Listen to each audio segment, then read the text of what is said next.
Welcome to Excellent English Academy. Let's start with prepositions. आज हम prepositions के बारे में पढ़ेंगे। तो पहले आप ये सुनिए मैंने कैसे उच्चारण किया है preposition. आप भी मेरे साथ ऐसे ही इमिटेट करके बोलिए preposition.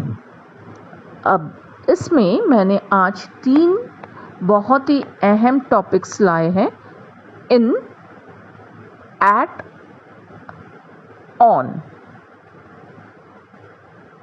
अभी आप जो देख रहे हैं सामने at gives idea of exact point, मतलब ये जो पिक्चर है ये आपको बहुत अच्छे से पता होगा, ये लोकेशन बताता है, किसी जगह का लोकेशन बताता है। तो जब भी कोई सेंटेंस हमको फ्रेम करना हो जिसमें लोकेशन बताना है तो हम लोग एट यूज़ करते हैं। I am at the mall, मतलब मैं उसके अंदर में मॉल में कहाँ हूँ ये मैं नहीं बता रही हूँ, मैं सिर्फ आपको बोल रही हूँ I am at the mall. तो ये जो है एट, ये किसी खास जगह को बताता है या कोई खास समय को बताता है। ये हम लोग यूज़ करते हैं जो हमको एग्जैक्टली जो भी चीज़ें हमको देखना है, जानना है, उसके बारे में जानकारी के लिए। तो जनरली जैसे मीटिंग है, किसी का मीटिंग है तो हमको टाइम बताना है, एग्जैक्ट टाइम, तो एट 7:30। मैं आज जो आपको बता रही हूँ ये आप एकदम दिमाग में एकदम सेट कर लीजिए, तो आप कभी भी मुश्किल में नहीं पड़ोगे और रॉन्ग नहीं होगा। ये एट जो है डेफिनेट पॉइंट के लिए यूज़ किया जाता है। जैसे ये डेफिनेट और इनडेफिनेट दोनों में यूज़ किया जाता है, लेकिन डेफिनेट में ज़्यादा यूज़ किया जाता है। जैसे at 7 PM, at this moment, at midnight, at the end of the class, at night indefinite, जब मैं बता रही हूँ night तो indefinite होता है, तो at night, at dawn, at Durga Puja, at Diwali, तो हम लोग at इस समय यूज़ करते हैं। फिर उसके बाद at आप और भी जगह पे यूज़ कर सकते हो जब हमको एग्जैक्ट पॉइंट बताना है। जैसे मैंने अभी आपको बताया लोकेशन, ओके, तो at Karol Bagh, at Ambala, at the end, ये जो है आपको एकदम पता है, एट द टेबल, वो हम लोग यूज़ करते हैं। फिर हम लोग को कोई एम बताना है, उस समय हम लोग यूज़ करते हैं।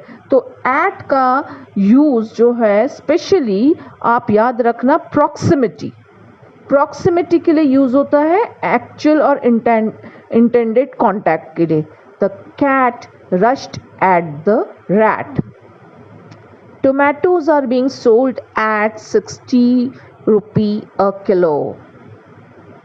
We were at the dinner. Now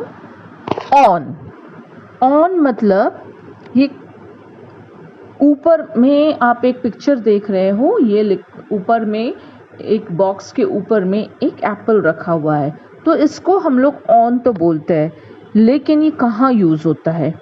दिन, कौन से दिन पे हम लोग दिन में यूज़ करते हैं, कौन से डेट पे इसको यूज़ करते हैं, ऑन डेट बताने के लिए। फिर किसी चीज़ कहाँ पे रखी है, सरफेस पे, इस पे यूज़ करते हैं।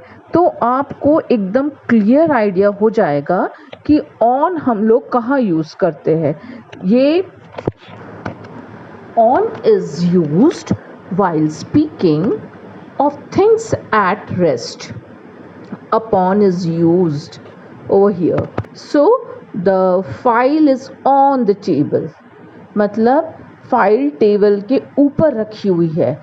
तो हम लोग कोई भी चीज़ किसी सतह के ऊपर रेस्ट कर रहा है तो हम लोग यूज़ करते हैं ऑन मतलब ये जानकारी देता है on that period, on that time, ऐसे जो चीज़ें थी जो हमको बताती है।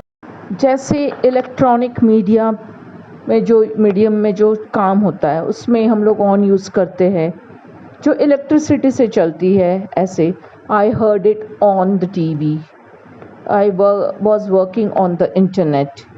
आप बहुत बार यूज़ करते हो ना, तो I heard it on the radio. जो भी इलेक्ट्रॉनिक मीडिया में होता है उसमें भी ऑन यूज़ होता है। I heard it on the radio, I heard the news on the radio, I heard about the article on the TV, I was working on the internet for a long time। तो on आपको ये बता देता है कि ये ऊपर में है, मतलब इंटरनेट के अंदर तो आप जाके काम नहीं कर सकते हो। On, I was working on the internet. इन जो है अंदर में, लेकिन ये बहुत रॉन्गली यूज़ होता है जब हिंदी से आप कन्वर्ट करते हो इंग्लिश में। ठीक है, जैसे वेलकम टू कोलकाता, वहाँ पे आपने बोर्ड होर्डिंग पढ़ा वेलकम टू कोलकाता, वहीं पे हिंदी में लिखा है कोलकाता शहर में आपका स्वागत है। अब वो में है इसलिए आपने सोचा कि मैं इन लिख दूंगा, तो वेलकम इन कोलकाता, तो वो गलत हो जाएगा। इन यूज़ करते हैं, शहर के लिए यूज़ करते हैं, लेकिन हम लोग वहाँ पे इन नहीं यूज़ करके हम लोग बोलते हैं वेलकम टू कोलकाता। शहर में यूज़ होता है इन जब हमको दिखाना रहे इनसाइड बहुत सारा, किसी कंट्री के बारे में बोलना है, तो कंट्री में अगर आप रहते हो तो इन यूज़ होता है, मंथ में यूज़ होता है, साल में यूज़ होता है, ईयर बताना है तो। ठीक है, डेकेड, सेंचुरीज सब में यूज़ होता है। तो किसी चीज़ के अंदर इनसाइड में जब हम बताना चाहते हैं तब इन यूज़ होता है। लेकिन welcome to Delhi, welcome to Bangalore, लेकिन वहाँ पे आप जैसे हिंदी में लिखा हुआ है उसमें चेंज करके इन नहीं बोल देना, तो ये गलत हो जाएगा। जैसे हमको कोई चीज़ बताना है, कोई बंद जगह में बताना है, तब हम लोग इन यूज़ करते हैं। जैसे आपने लोकेशन बताया किसी घर का, तो तब लोकेशन में तो आप एट यूज़ करोगे, लेकिन आप कमरे के अंदर बैठे हो, बेडरूम में बैठे हो, तो आप लिखोगे, आप बोलोगे I was in my bedroom. Okay, लेकिन लोकेशन वाइज आप बोलोगे I was at Mumbai. Now we are coming down to these two sentences. At. Okay. At has usually the idea of aim. आपका एम क्या है उसके आइडिया के ऊपर हम लोग यूज़ करते हैं एट। यहाँ पे एक सेंटेंस है, he threw a stone at the dog.